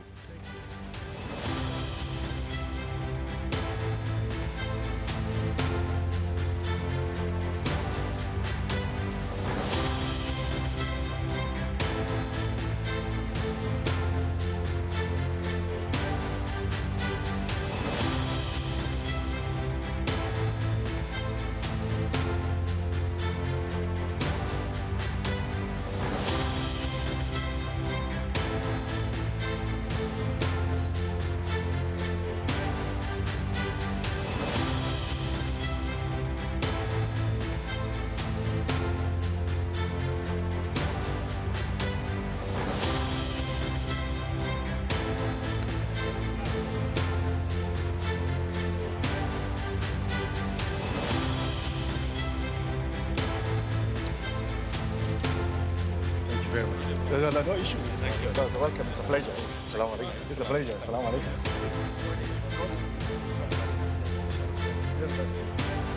Ladies and gentlemen, you can now take your seat. We are moving into the next part of the program.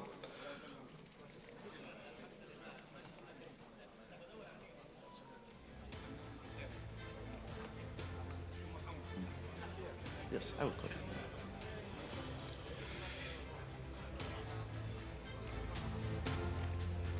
All right, as we move into the program, ladies and gentlemen, our flight is for 2 hours and we are already an hour and a half into the flight. So we're gonna rest. Inshallah, there will be no turbulence, and within half an hour we'll have to round up because there are other people coming. Ladies and gentlemen, may I excuse your excellencies, please? I would like to now invite the Deputy Prime Minister of Kazakhstan, His Excellency Bazarov Nurlan, to deliver a short statement, and then we will move into the next part.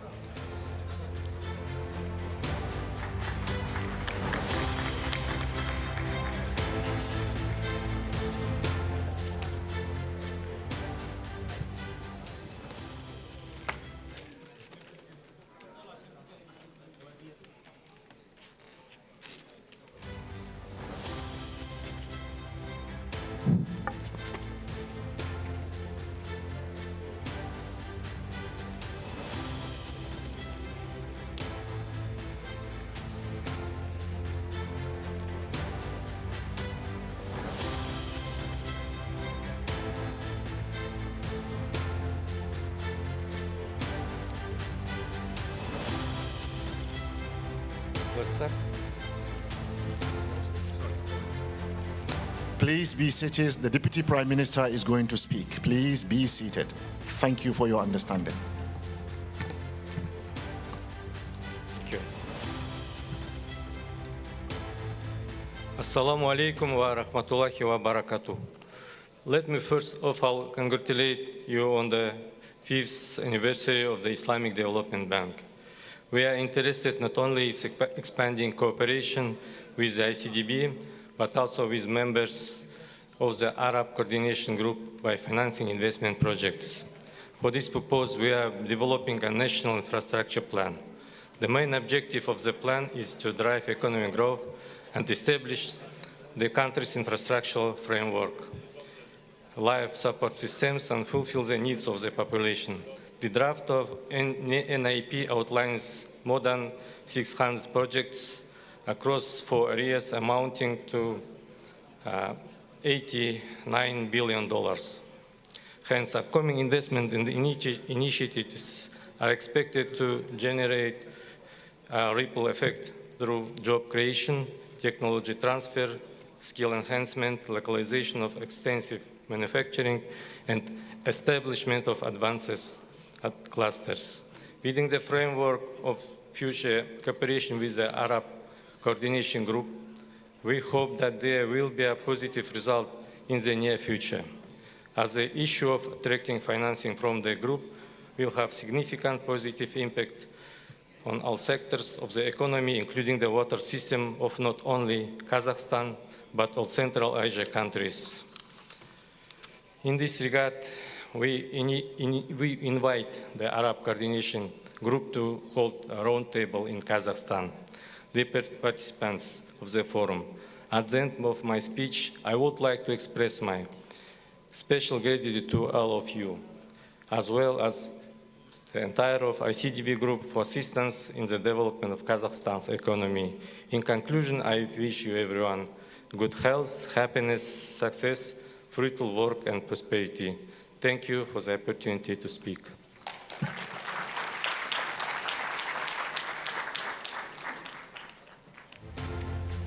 خير الكلام ما قل ودل. The most beneficial statement is the one that is short and beneficial. Thank you, Deputy Prime Minister. Now we move into the next item on the agenda. We have to launch a glossary. One of our strengths in the Islamic Development Bank is working successfully with partners. And one of our leading partners is the Organization of Economic Cooperation and Development, OECD. And the person speaking is going to be Ms. Pilar Garrido, the Director of Development Cooperation of the Organization of Economic Cooperation, whom, before joining the OECD, was the Minister of Planning and Economic Development and Economic Policy in Costa Rica. And I would like to give her a warm welcome.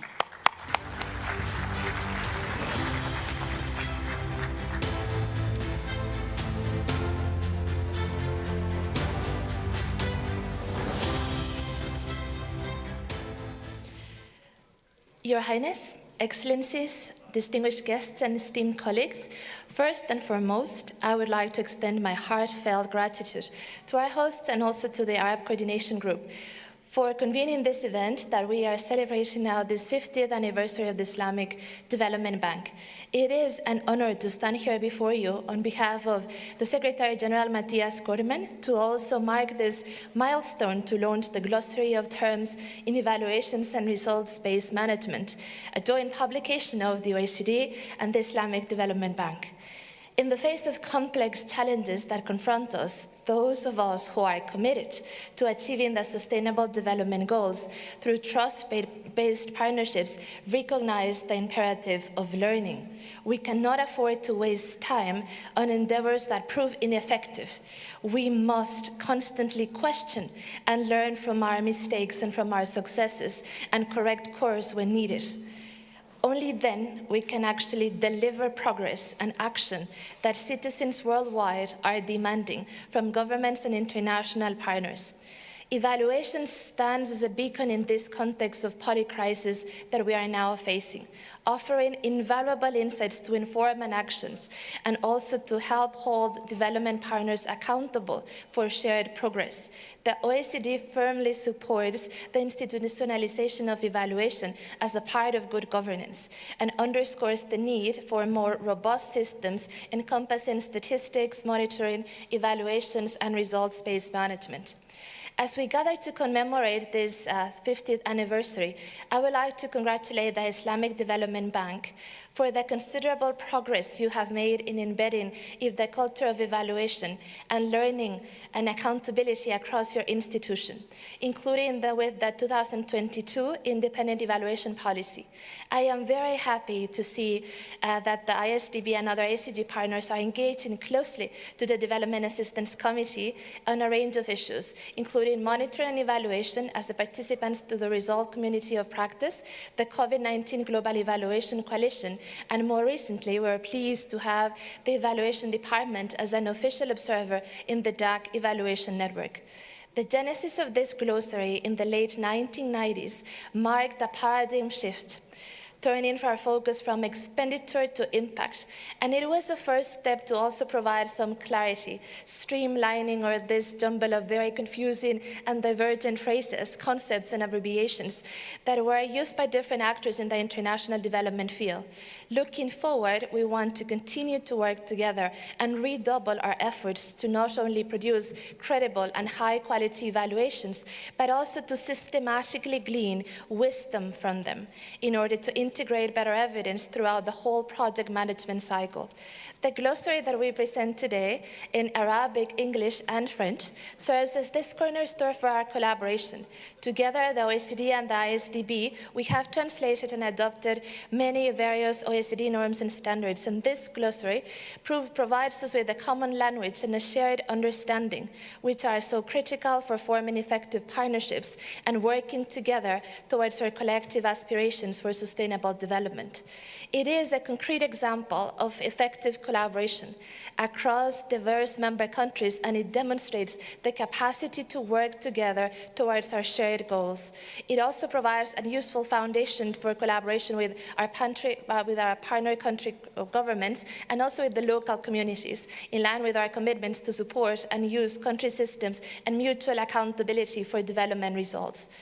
This second edition for the glossary includes significant updates, notably intensified focus on inclusion, equity, gender equality and human rights. We have new terms, and we also have redefined some language to underscore the best practices to operationalize our commitments to leave no one behind. The revised definition of effectiveness also encourages a deeper scrutiny and differential outcomes across diverse population. Moreover, this edition moves past this donor-centric approach of evaluation to actually extend its application and its applicability to diverse sectors, including policy making in domestic policy spheres, and also encouraging its use to accountability to people affected by development cooperation, not just the funders. The document is now available on the website and here also in the room, and I will also encourage you to download it and to use it and to share it with your partners and colleagues. Looking ahead, we eagerly anticipate the dialogue that we will have soon, this Arab Dialogue event in Kuwait, which would be in the next month, where we will continue our strategic dialogue on shared objectives. So let us harness on this moment of this auspicious occasion to propel our collaborative efforts forward and to come together as one stronger donor community, and lift each other, complement each other, leverage each other, and also to double down on impact to achieve shared prosperity, equity, and sustainability. Shukran.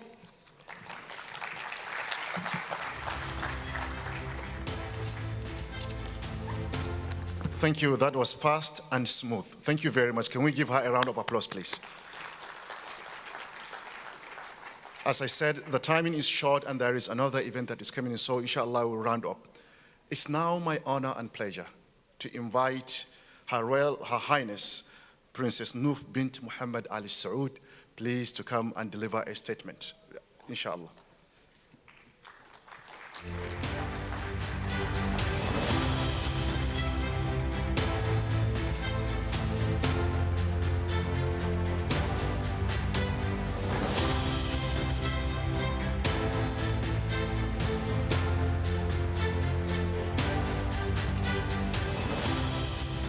السلام عليكم ورحمة الله وبركاته أصحاب السعادة.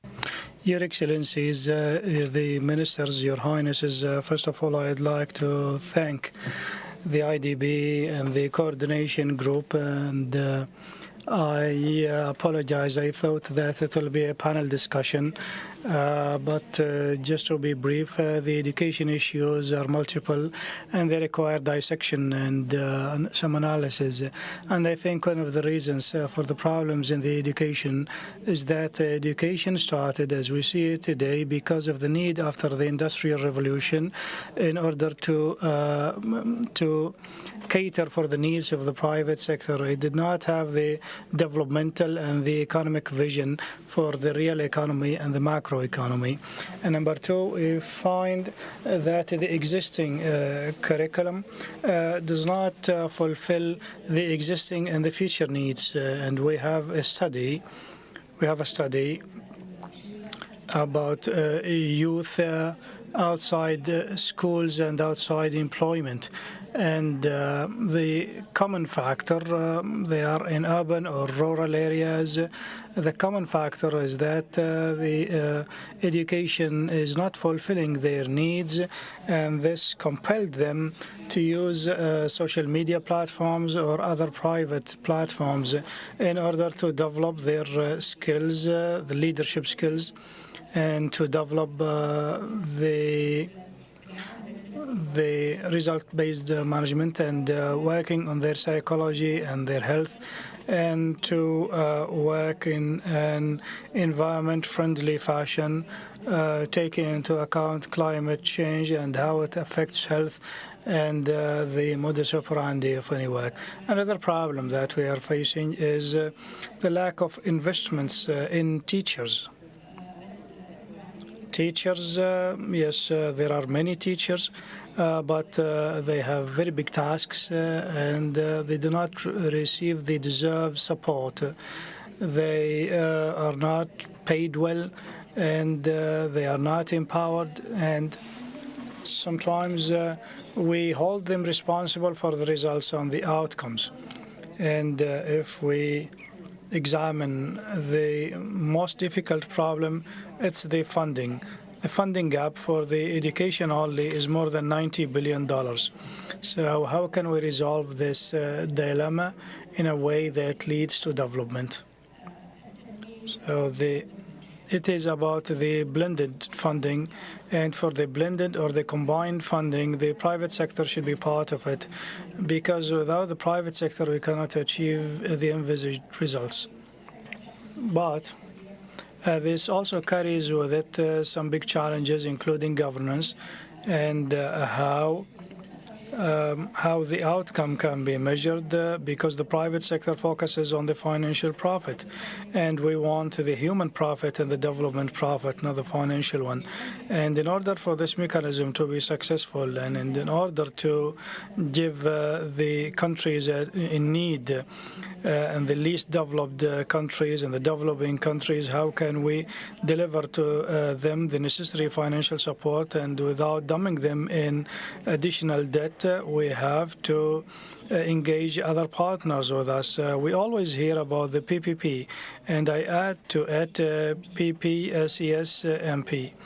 So it is the civil society organizations, the donor organizations, to help the government to devise a mechanism for governance, the good governance that controls the outputs of the work. So we do not want this mechanism to be a de-risking mechanism for the private sector.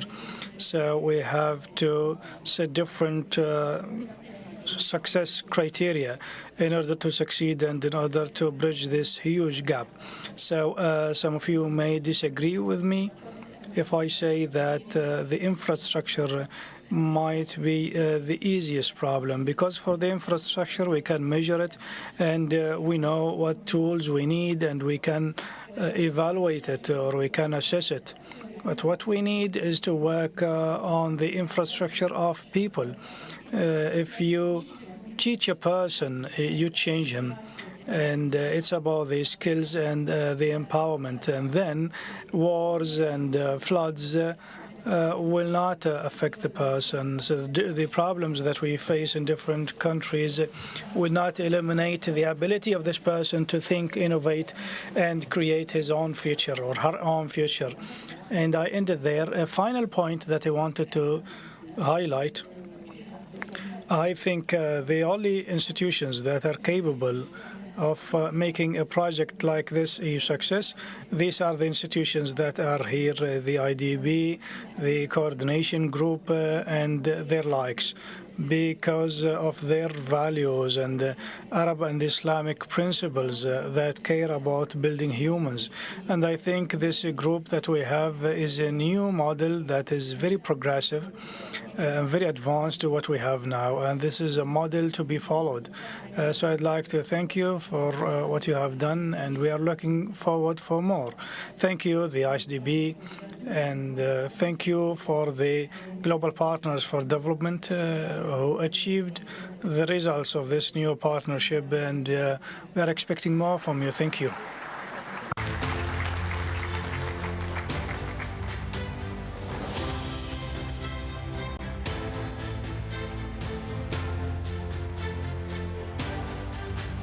Thank you very much. Can we give another round of applause to the princess?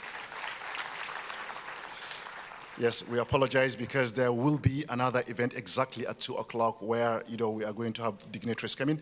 So inshallah, that is why we were unable to have the panel discussion. Instead, we will invite every member of the panel and the remaining to speak briefly. Next to speak briefly, inshallah, is going to be His Excellency Adilbek Kasimev, the First Deputy Chairman of the Cabinet of Ministers of the Kyrgyz Republic and ISDB Governor for Kyrgyz Republic.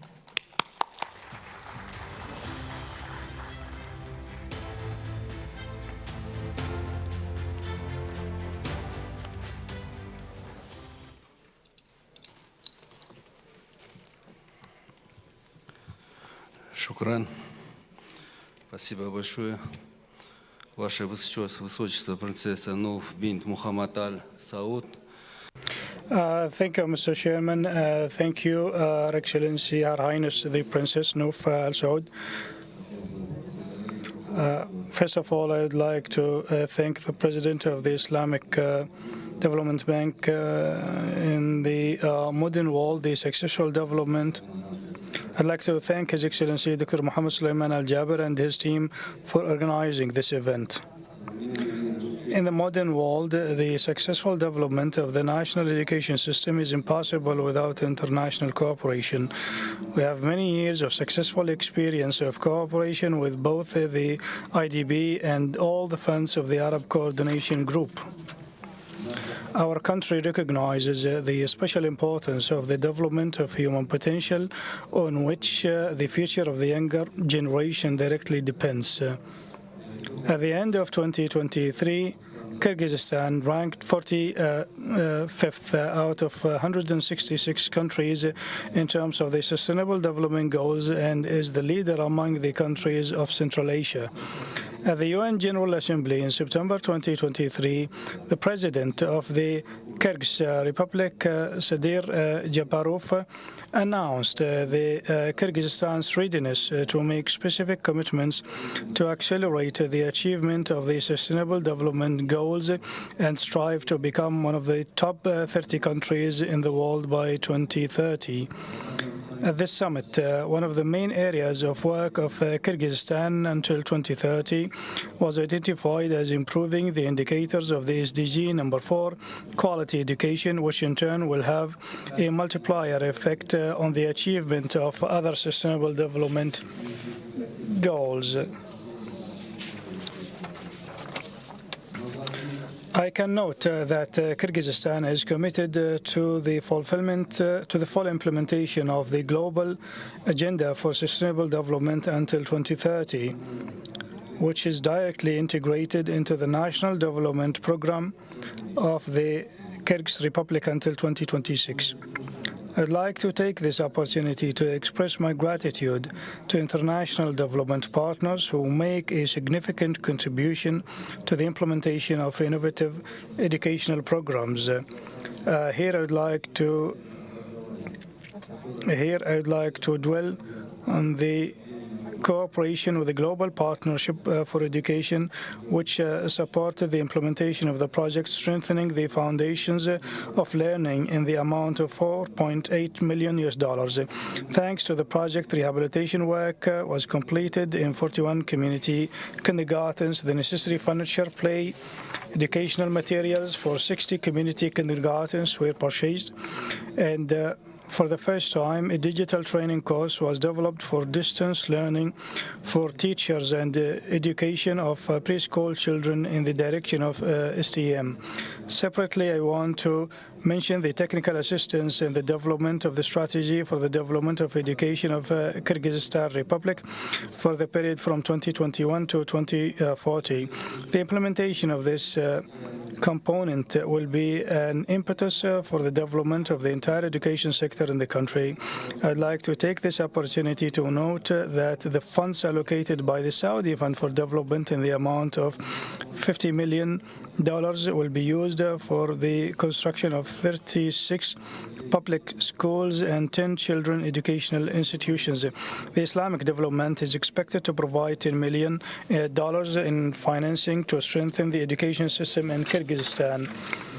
The interest of these two major partners in the development of education in our country has given us the opportunity to reserve grant resources from the Global Partnership for Education in the amount of $15 million to support the education sector in Kyrgyzstan. At present, our Ministry of Education and Science has developed the Altin Kazakh program. This program includes transition to a 12-year education system, purchase of the best textbooks on STEM subjects, digital transformation of education, digital support for the professional development of teachers, digitalization of management process in education. Undoubtedly, the implementation of the Altin Kazakh program will improve the opportunities for the development of children and youth in our country, as well as ensure the competitiveness of the younger generation in the labor market. Thank you. Thank you very much. Next to speak is His Excellency Senator Atiku Bagudu, Minister of Economy and Budget and Planning from the Federal Republic of Nigeria. Please, 2 minutes because we are running up. Welcome, Your Excellency.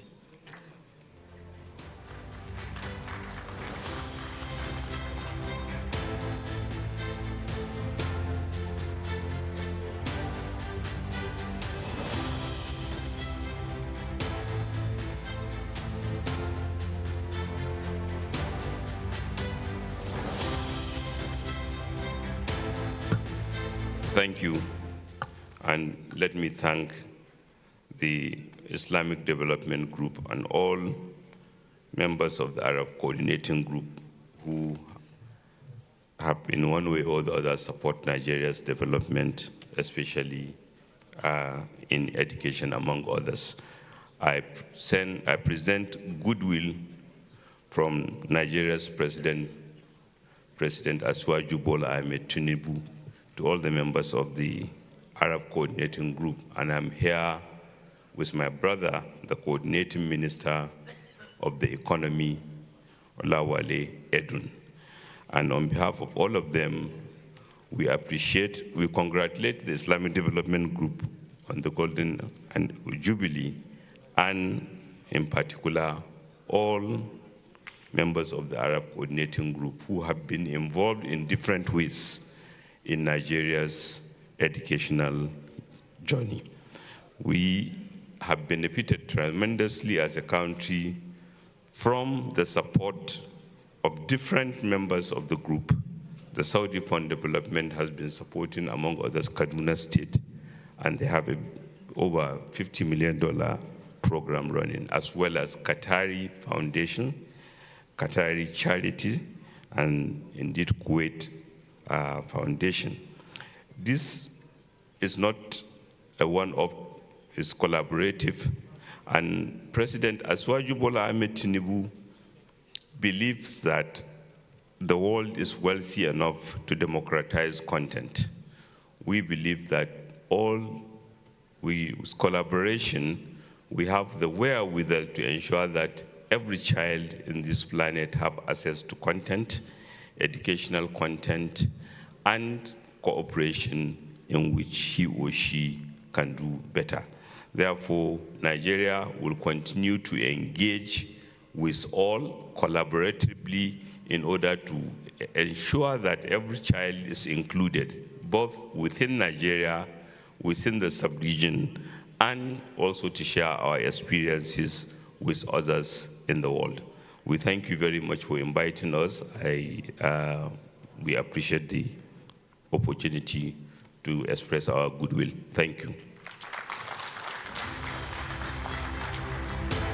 Thank you very much. Now we move to the last phase of the conversation, and I would like to have the honor to quickly invite the following dignitaries to the podium here so that they can make their statements before we round out. Starting with His Excellency Dr. Mansour Mukhtar, the Vice President of ISDB. Your Excellency. Yes. I would also like to invite Laura Frigenti, the CEO of Global Partnership for Education, also to the table. Also, Mr. Sidi Ould Tah, the president of Badia, please, we would like to invite you. Mr. Abdul Hamid Khalifa, president of OFID. Mr. Abdullah Al-Misbahi, director of operations at Kuwait Fund for Development. And Dr. Hiba Ahmed from the ISFD here at the Islamic Development Bank.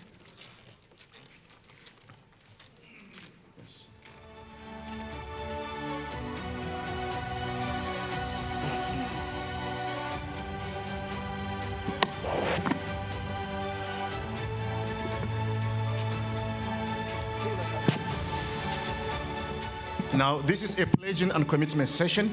It's very important, and we thank you for your understanding due to the time constraint.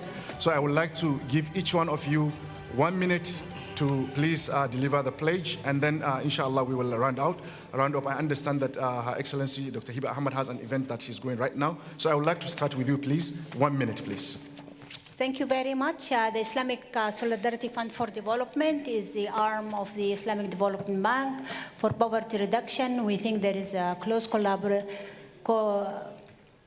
close relationship between education and poverty reduction. We have a number of programs for education, and education constitute 20% of our entire portfolio. We did finance $362 million last year, and against which we received $4 for each dollar we invested. I would just like to reaffirm our commitment to the Smart Education Initiative, and by announcing that we will support it to maintain and renew our allocation of $50 million. Thank you. Thank you. This is a very good way to end this program, and I had an oversight. I would like to invite the representative of the Saudi Fund for Development. Can we? Thank you, Dr. Hiba, inshallah. And now we move to Laura Frigenti for her pledge. Thank you so much. It is a great pleasure for me to be here exactly 1 year after we launched the first phase of our Smart Ed program, still in the framework of the Islamic Development Bank annual meeting last year in Jeddah. We said at that time that if the resources were going to be fully used, that we were going to commit ourselves to a top-up funding to launch a second phase. And I am very happy to say that we are here today to pledge a $50 million grant, which we'll hope will leverage about $200 million from other co-financiers. I do want to remember that the resources of last year, $100 million from our side, leveraged over $400 million from co-financiers, and that is a great, great signal of two things. The first one, that everybody recognized the importance of the needs of investing on education, and the second, that we really need to broaden the range of people that are supporting this sector. And for this, I am particularly grateful to both the Islamic Development Bank that has convened this partnership, and of course, to all the representatives and the members of the ACG funds for their strong contribution and support.